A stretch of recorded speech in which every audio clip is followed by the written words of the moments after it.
I mean, the reason that I make such a big handle, as soon as this is all 3/4 inch lumber, if you had 1.5 inches in the middle, you'd only have a 3-inch head. I want a bigger than 3-inch head, so I started with a bigger shaft in the middle, 2¼ inches square. It makes the head bigger. So we've all had a look at the way this was stuck together, right? 3 pieces for the handle, all the way through, and then you stick 1 piece on flush on the surface. Clamp it in place, let it go off. Then you can bring this one in and clamp that one, and then this one and clamp it. So now you've got 4 of them overlapping. So basically we've got to knock this round.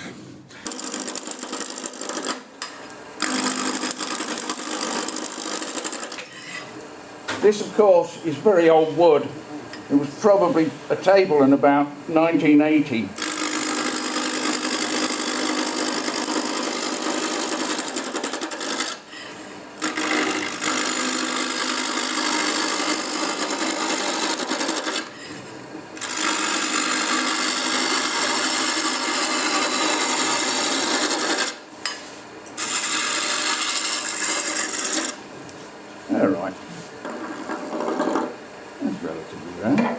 I know I'm not meant to do this, but as long as you're careful, you can do it. So we just need to taper it down a bit now.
I like leaving them with a flat end on, so they'll stand.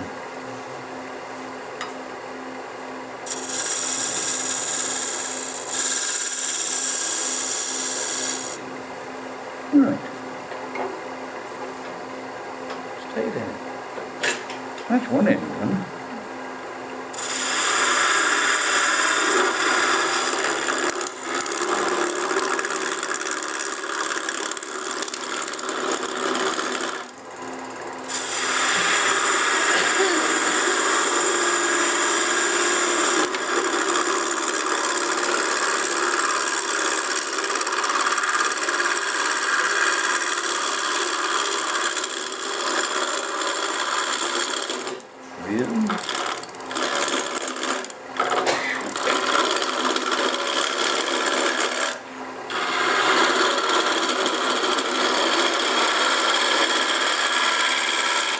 Funny, I made 4 of these. This is my 4th now on this run of making mallets, and I'm having more trouble with this one than all the other 3 put together.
You want a handle about that long.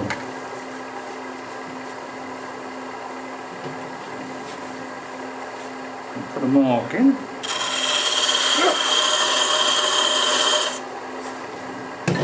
Now we know where to stop.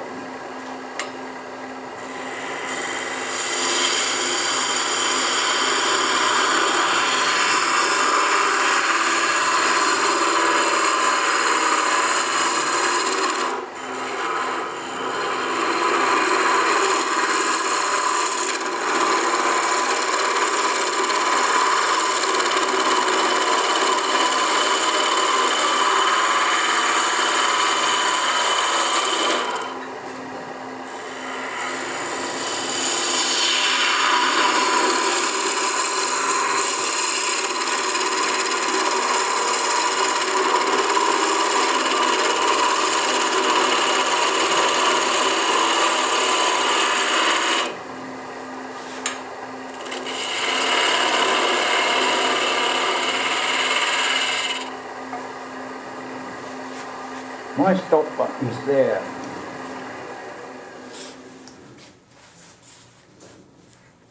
How big's your hand, Michelle? Is it that big? Extra large?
Apart from sanding, that's a fairly good finish. I mean, it's old, very, very dry wood, so this is not a beautiful finished article I'm making. It's just giving you an idea. I have to take it home to make it beautiful.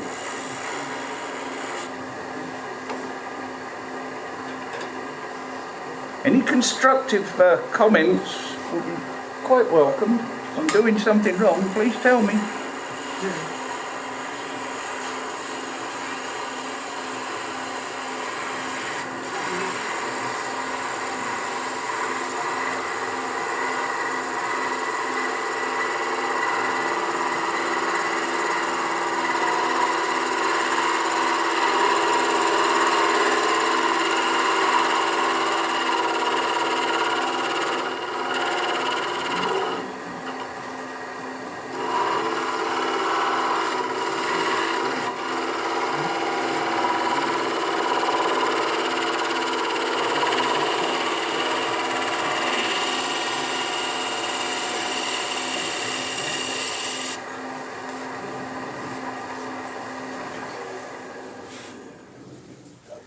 Alright, that's better, still ripped.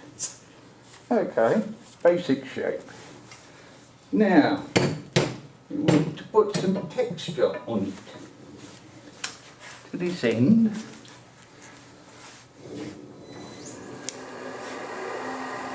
I cheat and use this.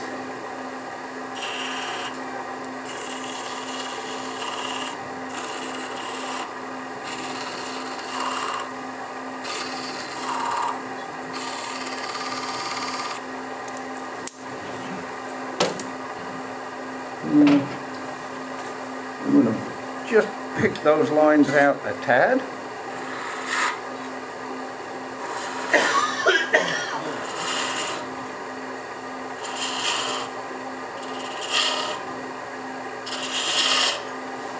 And piece of steel wire.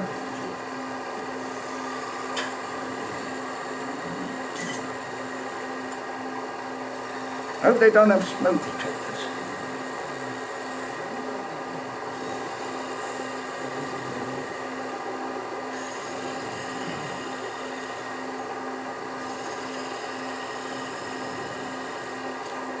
Yeah, it's the basic mallet shape.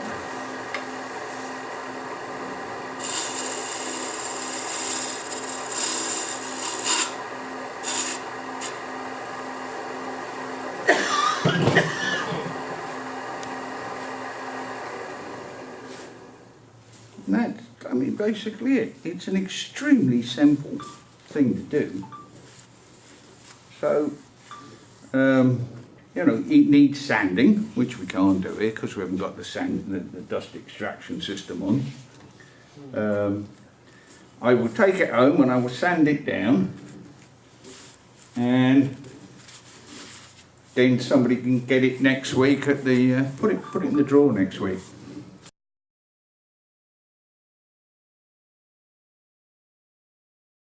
Now, so that's that one. While I'm up here, I might as well have fun. There's a chucky small. I made a mushroom. I showed you the mushroom. That's it, we're getting it. I started making another mushroom. So, this one, the pith, is all off to one side. So I decided to put the centres into the pith. And I spur drove it from this end and cut the tenon. Spur drive. And now you can mount it in the chuck. Use the tail stop, if that wasn't in the way, to line it back up again.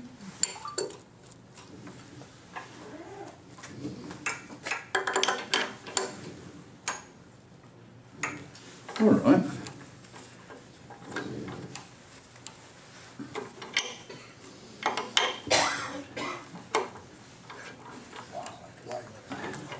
Okay, now we've got this lovely out of balance, out around lump of wood.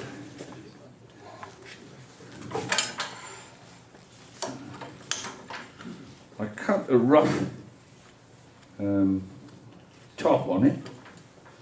Let's see what's going to happen to the rest of it when I go into it. I mean, I've got a pretty spectacular drying crack in it, so it's probably not going to last long, but this is just for fun. Okay. Spindle gouge. Because that's, after all, nearly a spindle. Now, I'll go into it with a little problem. Right.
That look like?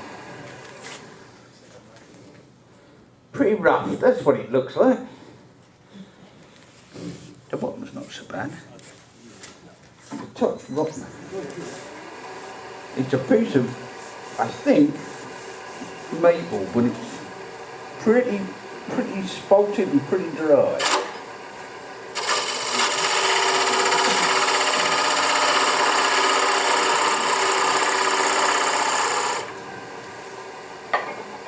A little bit high.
Yeah, it's ripped.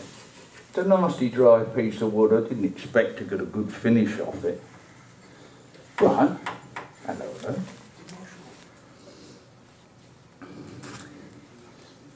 That's basically how to make one of those. You just part it off, and you've got mushroom. Very nice at Christmas.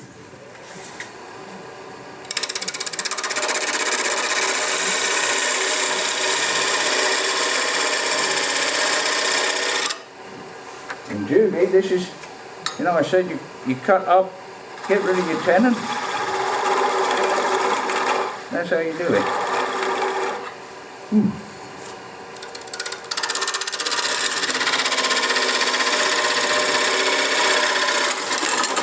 Well done, Nigel. That's okay. What a success. What a wonderfully successful demonstration on how to completely lose control of a gouge. That's okay. What happened? That's not a guy. I got two. Are you okay? Yeah, I'm fine. Okay, good. That's what's up. This is now completely broken, busted, messed up. But that was entirely my fault. Because, what did I do wrong, folks? I don't know, we're going to see right now. You didn't need the gap. You didn't make a long, thicker gap. Using a skew as a parting tool. No, it's not a screw. This is a parting tool. I didn't make the groove wide enough. You have to go I got side contact. You have to go left and right. Yeah, you have to do two grooves. Yeah, make the most of it there, Juliana. Have fun. Facebook. Send it to your parents. Yeah, absolutely. Put it on Facebook. I'll show it to my nieces What and it looks nephews. like is that it's about what you should not do. It bound. It got. Oh yeah, Cut. Yeah, cut. You need to- it bound because lesson number one off of this is, you know, yes, you can make a mushroom if you're careful, but always with a parting tool. And I did do a secondary cut, but I didn't go in. I didn't make the hole wide enough, and I managed to let the tool turn over. And the top came down and grabbed it, and the whole thing twisted in my hand. And once that was, I just let go. Get the hell out of the way. Yeah, that's the glove. So. What a great teaching moment. Thank you.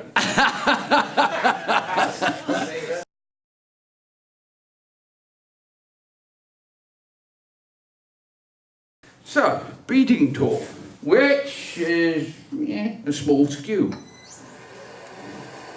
That's a little bit off centre, but we'll fix that. Don't need these anymore. Unless, of course, the big bit comes flying off. Get ready. So, we're going to make this round. Catch your bead. Go into it. So, I make the twizzle top, whatever you call this. It has to be flat at the end. I put a little divot in the middle, just for the hell of it. When it's about 1/4 of an inch diameter.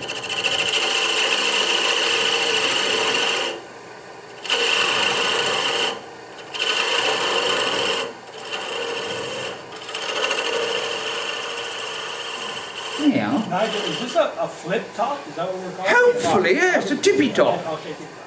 Tippy top. Now, we're going to hollow out the back.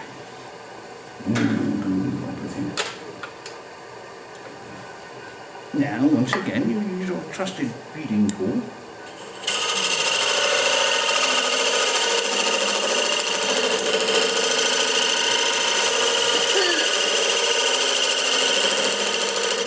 Now, having been bitten once, I'm not going to shove that in so far that it's going to come back at me without, especially with that sharp pointy thing at the back of the leg. I mean, that's sheer silly. So, get that out of the way. So now we're going to widen this hole up anyway.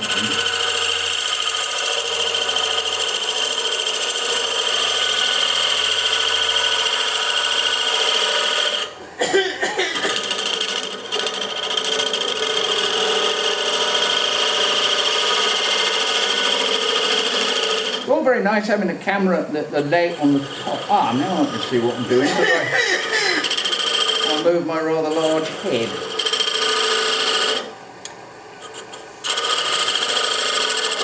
We need to go in approximately 5/8 of an inch.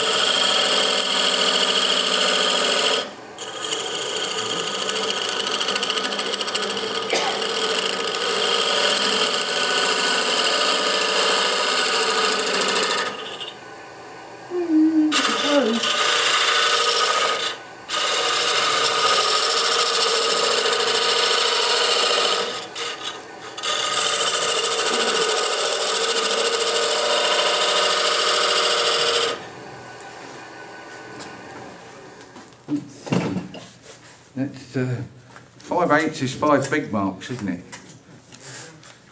And then the other side of the tape is 10 little marks. That's an half. So we've got another 8 to go.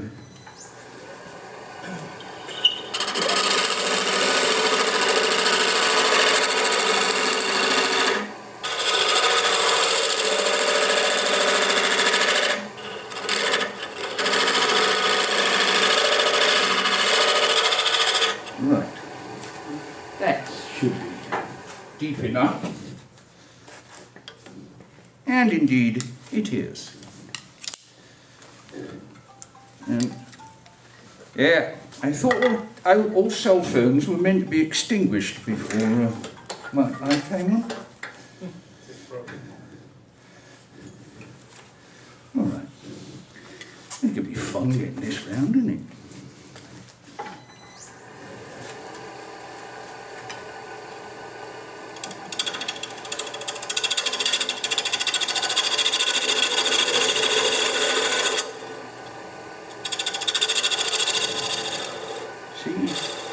See, Uncle Fred, you taught me right, you did. Now, we need, yeah, what, another 3/4 of an inch? Yeah. So we want to go in about there.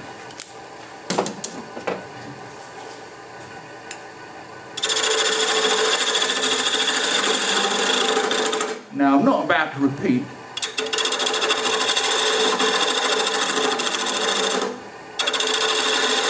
my previous mistake. It's a lovely piece of wood, isn't it?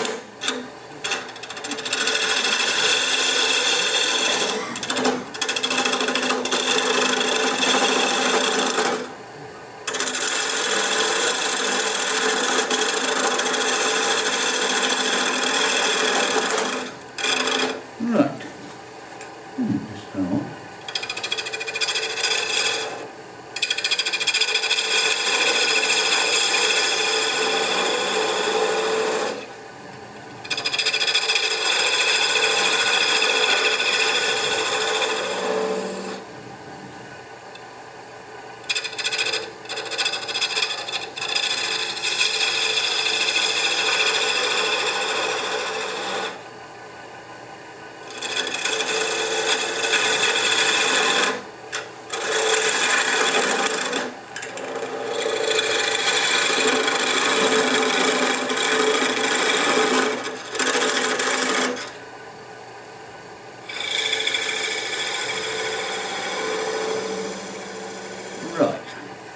Now, when Miss Harwood was here, she had this wonderful thing called a vortex tool. I made one. Quite simple really. You just take an old detail gouge and take it to the grinder and make a lovely sharp little point on it. And you can do all kinds of neat stuff with it. You can get into tiny little corners with it.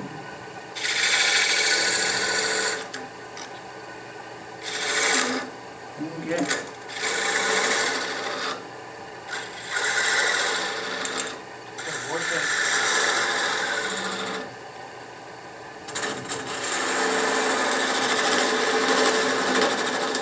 I paid $10 for this second hand, this gouge.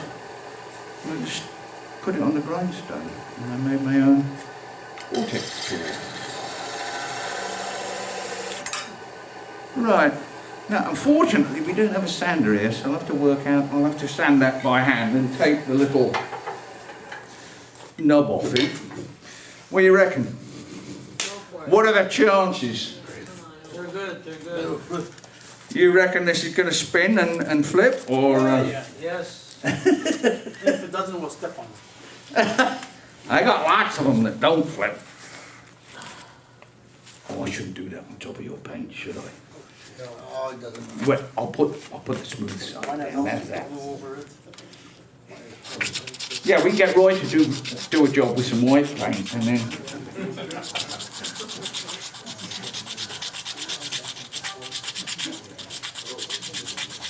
Because if you leave that little point on it, that's what it spins on, Yep. and it never falls over. Oh, okay.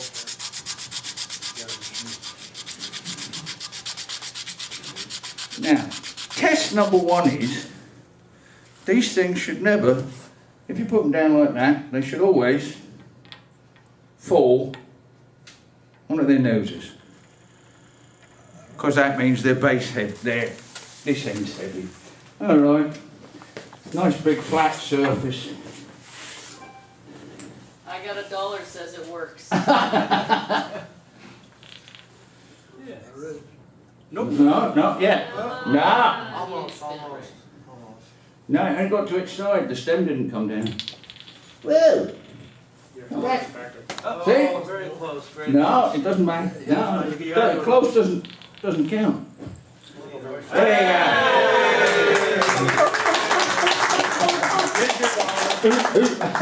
go.